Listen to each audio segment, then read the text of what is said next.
everyone, and welcome back to the Rev It Up podcast. This is Under the Helmet, episode 14 now. We have a driver on here today that has 43 events on the season, 3 wins, 9 top 5 finishes, and 21 top 10s. This driver has raced across the United States over his very young career.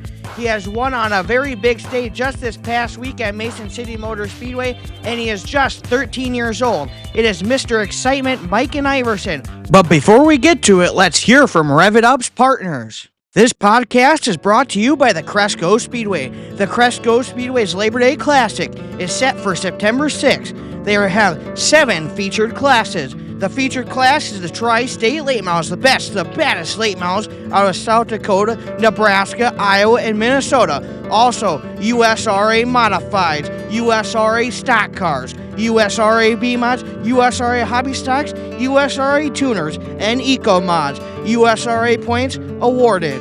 Gates open at 5 o'clock, hot laps at 6. Grandstands $25, pits $30. Bring a friend, bring your neighbor, bring everybody to the fastest track in Northeast Iowa. We'll see you at the races. Are you looking for speed on the track? Well, I have a solution for you. And that solution is Ragex.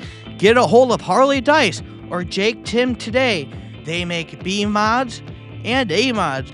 And the best thing about Ragex is they don't just give you your car and send you off. They give you technical support with everything you need. And they're racers too. They'll help you throughout the season. So find your speed with Ragex Chassis. You can find them at Ragex on Facebook. Let's get into Rev It Up now.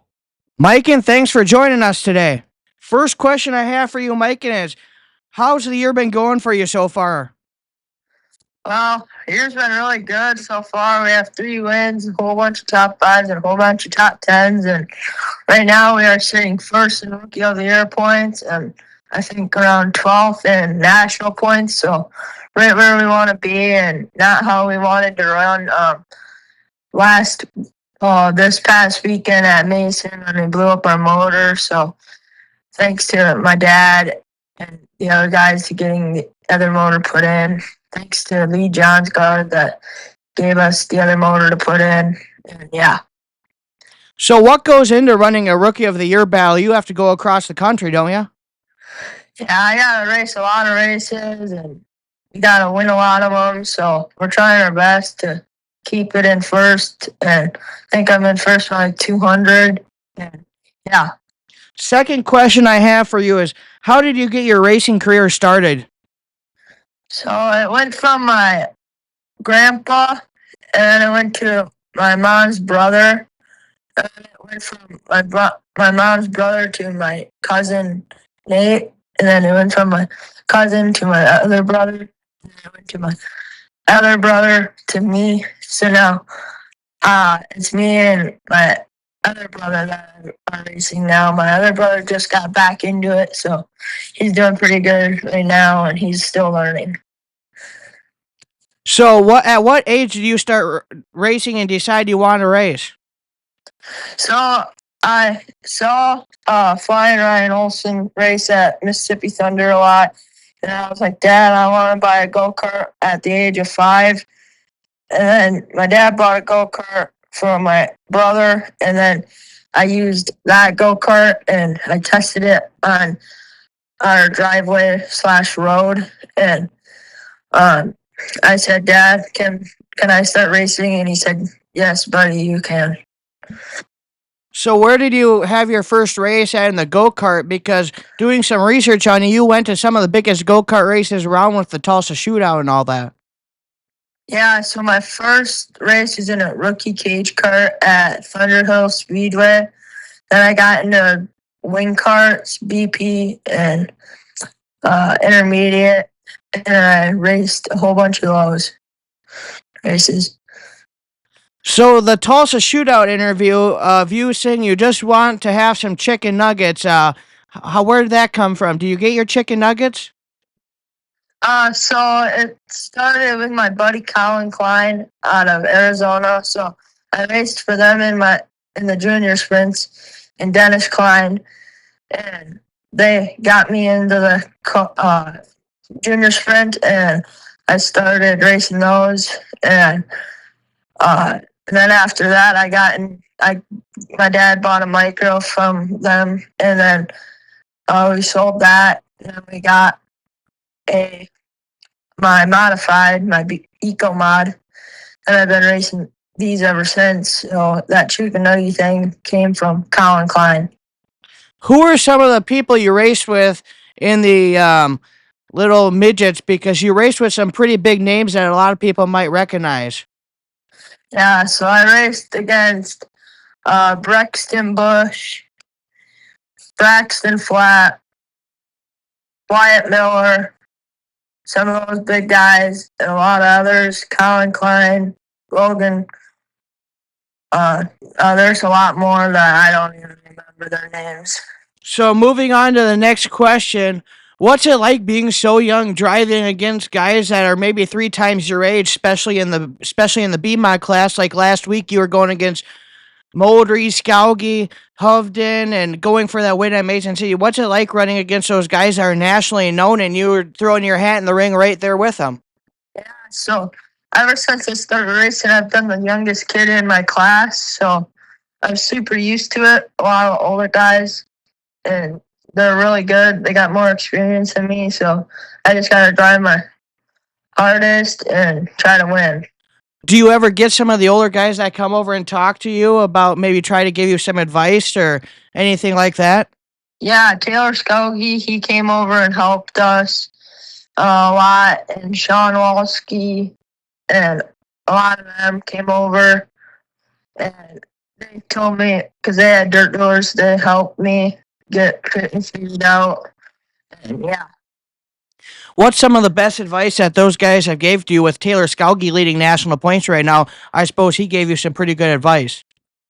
Yeah, he gave us some setup help, some good setup help, a lot of other things, and like how to run it with the dirt door, and yeah.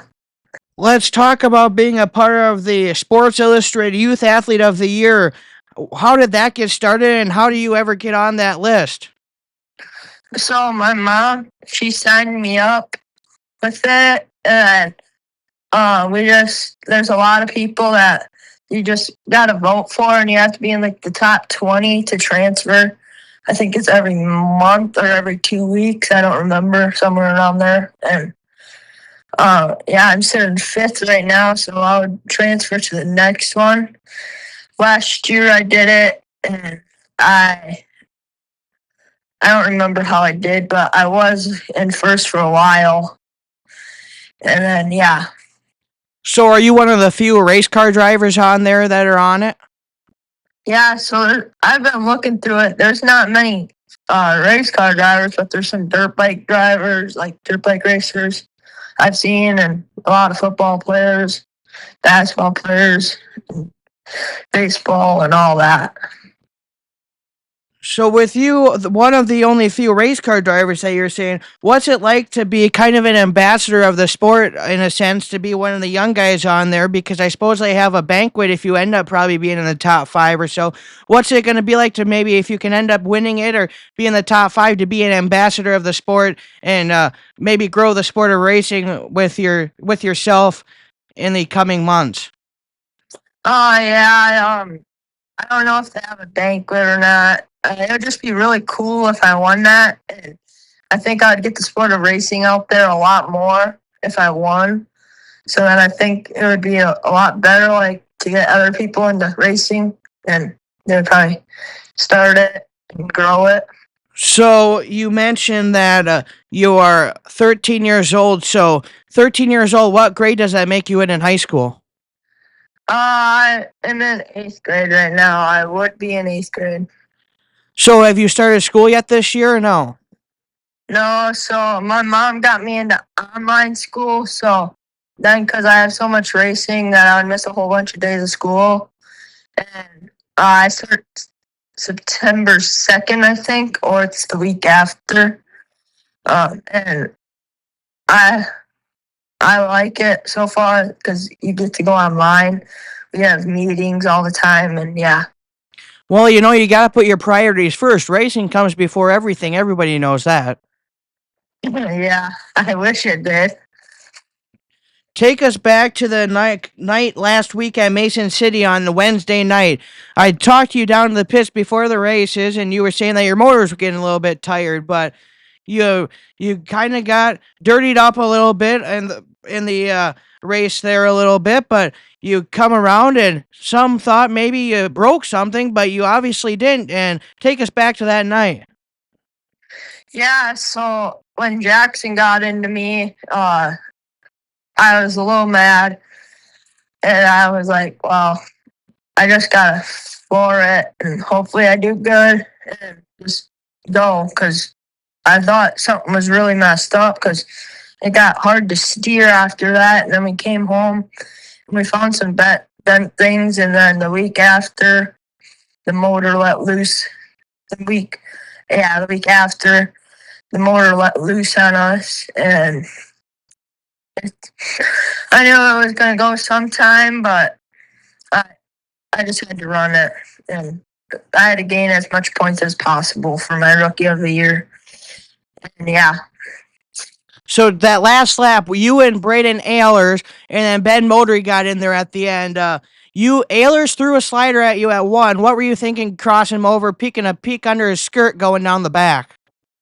yeah. So I knew he was gonna throw a slider because I saw him drive it in there really deep. So I was already thinking I'm gonna rotate the car down the hill, and I saw him. I lifted up his skirt, and I knew I just had to drive it in there really deep, and hopefully he couldn't cross me over. And then I watched the video, and I saw Moldry got past him, and Skelgi was right there.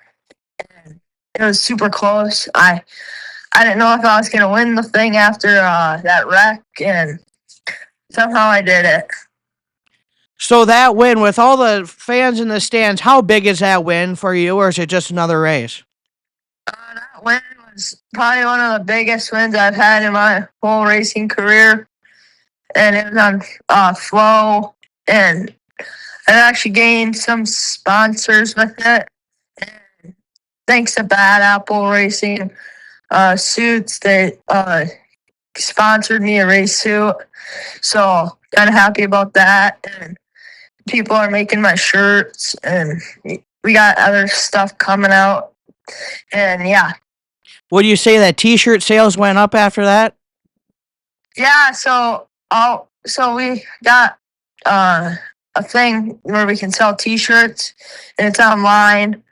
And so there are so many people that were trying to order T-shirts that the link it stopped working. So then they had to wait a little bit, and some people could order shirts still, and some people couldn't. So we just told them that the thing's not working right now, and they said okay. And then I think they tried the next day, and it all worked out. So when sitting up in the grandstands there, I was some of the fans, they really didn't know who you were because they were the late model fans and they don't really pay attention to the B mods in the area. They're travelers, probably come from a different area of the state or the country. And we're sitting there and you jumped out of the car and they go, well, how old's that guy? And I said, well, I said, he's 13. And they couldn't believe it. So what do you say to all the people that don't know your age? What do you say to the people that think you're older than you are when you're driving? Yeah, so a lot of people think I'm like 14 or 15, and I say I'm 13, and they go crazy, and they think I'm messing around with them, and it's just wild how young I am when I'm doing this good, and yeah. So where did the number 27 come from? Uh, so I started racing when I was 5, and I said, Dad, he's asked me, can you pick a number 1 through 99? And I just said 27, and then I think when I got into my junior sprint, I heard I'm cousins, like long distance with Miken Iverson, cousins, and I heard his number was 27, and I didn't even know it, and I knew that he was 27X, so I'm 27, so that's pretty cool now. So yeah. You didn't want to go a triple digit number? No, my dad just said picking number 1 through 99, so I said okay, and I picked 27. With you only being 13 years old, how important is your dad to your racing career? So my dad, he works nonstop in the semi until it's Tuesday. Thursday, and then he comes home. Sometimes he has to go load again. Then he comes home on Friday in the morning. But me and my brother Blaine, we get the car all done. But when he's not here, I work on it a lot, and we get it done a lot.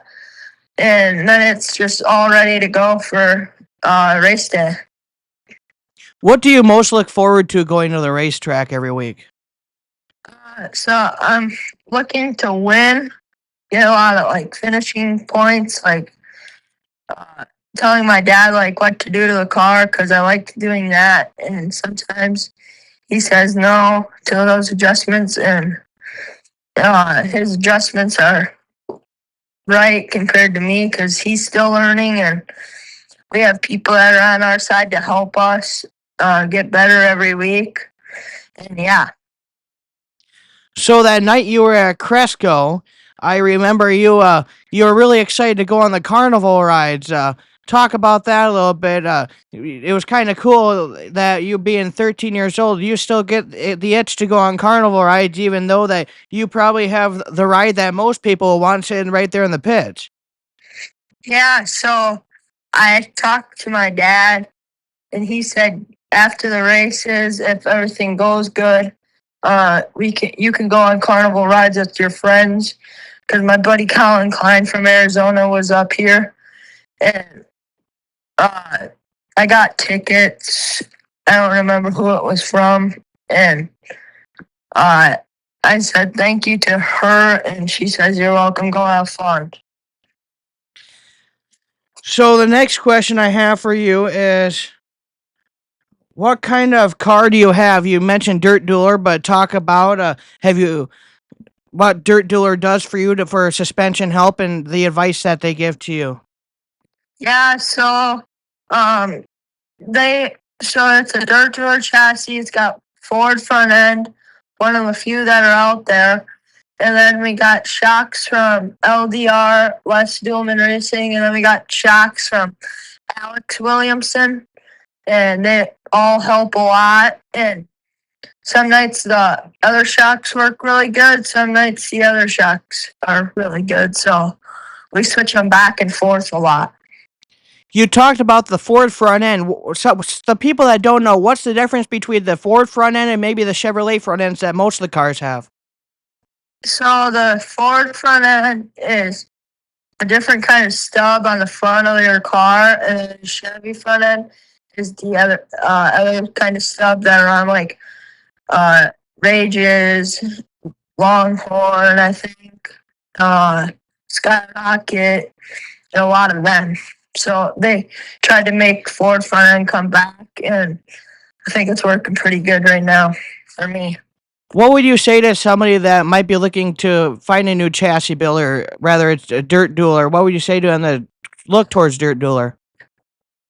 So, when I started, my dad was like, "I'm just gonna buy a car for you and just go out there and race it, get a feel for it." And they just then I rolled when my steering broke and it flipped me over, and the car was junk. Then my dad, he went out. Well, our sponsor gave us some money to go pay for a new car. And yeah, so then we found another dirt dueler. It's been really fast ever since. Now, you talked about a little family history in racing. You want to touch on that a little more? Your brother races now, your grandpa raced. You want to touch on that just a little bit? Yeah, so my grandpa and my mom's brother, I think my mom's brother raced street stocks, and my grandpa, I don't remember, I think he raced street stocks too. And then my cousin Nate, he drove USRA B mod for a while. And then my brother Wyatt, he raced hobby stocks. He tried it, and he didn't. He wrecked 2 cars, and then he was like, I just want to be done for a while. And then he got back into racing a eco mod, and now he says, I like racing again. And I said, yeah, no, just get like a better car, like when the time comes. Now, your cousin Nate, is he the one, Nate Butterfield, that currently races B-Mod? No, so it's Nate Becker. He raced number 79, USR B-Mod back in, I think, I don't remember, but he did all right. And yeah. It's kind of cool how Galesville, there's a lot of race car drivers out of there. Yeah, so there's me and Nate Butterfield. We're both on the same chassis, and I think there's another guy. I don't remember, but and then you have out of Holman, you have Jonathan Hansen. He raced USR Hobby Stocks, and yeah, no, he's gonna race on Friday in the go-karts because he has a kid, and she is doing really good so far for her first year. And yeah. So now talk a little bit about your first win in Mason City back at towards the beginning of the year, your first career win. What was it like for you and your family to find victory lane for the first time? Yeah, so I was watching our video after I got done, and I saw everybody go.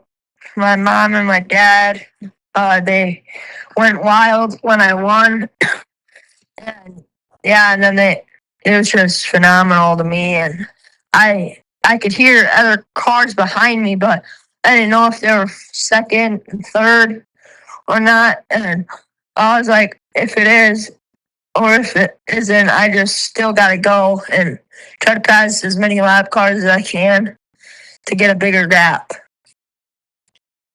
So what's your favorite event on the season? So my favorite event right now is the Flow Night in America one right now. And I haven't really looked. I think my next biggest one, big one, is Lucas Oil. And I think that one's gonna be really good for me after we got the car figured out. And yeah, because it's like 3 or 4 days. I don't remember how many, but it's gonna be a fun time down there. You went out to the Tulsa Shootout. Can you explain to people what it's like you raced the Fall Jamboree? Can you explain to people what it's like maybe to the Fall Jamboree to the Tulsa Shootout and explain the environment at the Tulsa Shootout? So at the Tulsa Shootout, there's like junior sprints, micros, a lot of micros, and there's 98 cars in my class, and I won my heat race, and then I made I don't remember what it was, but then I started 12th, and I drove my way up to third, and I think if there's more laps, I could have maybe like got right next to them.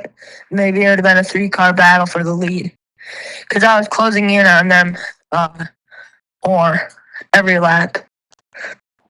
How many cars all in total are there at the Tulsa Shootout? So I think there's around like well, I don't really know because I know micros and outlaw micros and non-wing micros. They have a lot of them in their class, and there's normally like 100. In there more than 100. So it's just neat to see all them, and yeah, it's just really cool. So growing up, who was your biggest inspiration in racing? So I was watching Flying Ryan Olsen a lot at Fountain City, and I watched him the most out of everybody. And then I started watching World Global Outlaws on Lucas Oil late models, and I saw Ricky Thornton Jr. because I met him at Tulsa, and I kept watching him a lot because he ran stock cars, B mods, and now he's in super late models, and he's really good right now. And I've been watching him a lot. So with Flying Ryan growing up being one of your biggest inspirations, how cool is it to race with him now? Yeah, so it's really cool. I wish we could start side by side or something, and maybe I could race with him a little bit because I've always wanted to race against him. He's a really good driver. He's talented, and he's really good. What are the goals for the rest of the season this year for you? So my first goal is to get 5 wins and a whole bunch of top fives and a whole bunch of top tens. And uh, then it's my second one's to win Rookie of the Year. And then my third one's to have fun, do my best, and yeah. What are the goals for the rest of your racing career? Uh, to get my first goal is to get to be like, I'm trying to be a super late model driver because that's been my dream since I was a little kid. And I wish I could race A mods in 2 years. But we'll have to see after my B mod career goes for next year. Well, we heard in Victory Lane at Deer Creek that maybe next year A mod is that put off till another year? Maybe we got to see how good I do this year, and we'll have to see what goes on and see how we do and see what sponsors want to do and see that. So, did you ever find your bar of soap that was supposed to come with a check at Mason City? So no, so my dad, we found a business and they're gonna make stuff for us, like just bars of soap. I think they're like a soap business thing, and yeah. So they're actually going to make soap with like your face and name on it or something? I don't really know yet. My dad's got it all worked out with them. I don't really know yet, so I'll ask him later on. Yeah. That's pretty cool. The interview that turned out, your parents were probably pretty upset with you at the beginning, but it probably turned out pretty good with new sponsors coming on board and how countless of new fans coming on board. So the next, I think it was week, I've made over 700 followers, and now I have a whole bunch more followers now. So, do you want to tell people where they can find apparel for the 27 car? So if you go on my race page, it's on Facebook, it's on TikTok, and if you go to my race page, there's a link, and I think it's I don't remember what it's called, but they did really cool shirt designs, and I think this is only out for 2 weeks. And yeah, I think my dad's gonna order some so that we can have some in the trailer, and maybe we can sell some at the racetrack. Who are the people that get the Miken Iverson racing team to the track every week? So, my dad, my mom, L&L Volkman Auto Body Repair, Windy Ridge Performance, Gary's Pump and Well Service, Ho Chi Town Saloon, Alaska Trophy Express, Greenleaf Trucking, JB Haulers, Mike Stenson Trucking, Boondocks Locker Room, BJ's Airport Barn Grill, Davy J's Garage. He fixed my dirt bike for me, and now I can ride at the racetrack. And yeah, there's a lot of them. Dalton Refrigeration, TNC Farms, and Whitewater Chrysler Dodge Jeep Ram, and all of them that get me to the track and that make the car really fast. Weir's Machines, Fast Shafts, QA1. We have them for drive shafts, and they've worked with us for a while for drive shafts. We got some from them, and yeah. Where can fans catch you at this weekend? They'll see me at I think it'll be at Fountain City, maybe. I don't know, because I think it's Webster. I think's racing that for that Ironman race. I don't remember if it's Webster. I don't remember. I think it's Fairmont or something. And then you'll see me at, I think, Deer Creek if they don't rain out. And then you'll see me at Mason City. Mason City with double features. How big is that for points? That'll be really big. So they have I don't think they're gonna have heat races. You just draw, and you gotta hope you draw really good for the first feature, and you just gotta hope that you do really good. And I gotta gain as much points as possible. Because they invert, right? They invert you from where you finish in the first feature probably to, they probably invert the top 6 or something like that. I think it's gonna be top 8, I think. Well, Miken, thank you for your time today, and enjoy your rest of your day. Thank you, you too. That was Miken Iverson on Under the Helmet, episode 14. You've been listening to Rev It Up. To keep more up to date with Rev It Up, like, subscribe, and head over to Facebook and follow Rev It Up Podcast. You've been listening to an edition of Rev It Up.